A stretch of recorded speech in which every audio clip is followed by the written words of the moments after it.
So, isang magandang umaga sa inyong lahat, mga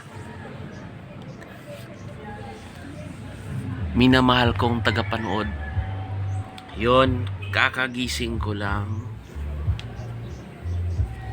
At yun na nga, yung sinabi ko kagabi, may video ko na in-upload kagabi na habang may bagyo pa. So, yun no,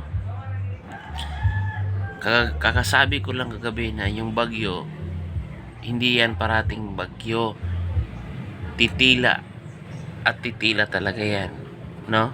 So yun, maraming salamat sa ating mahal na Panginoon dahil sa nakikita nyo, sobrang maliwanag yung background ko ngayon kasi yung sikat ng araw, guys, is sobrang ano talaga, araw na araw talaga. Walang yung kumbaga yung mga yamog-yamog ng mga clouds na nagdadala ng tubig para magiging ulan is wala, talagang malinis talaga yung kalangitan dito. So pwera na lang doon siguro, no, sa dakong Cebu. So doon talaga ang may malaking pinsala talaga, no, kasi doon nakasentro yung signal number 4 eh.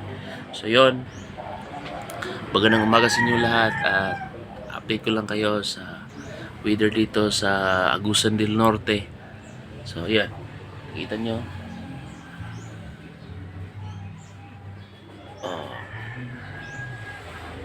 mainit na mainit, guys.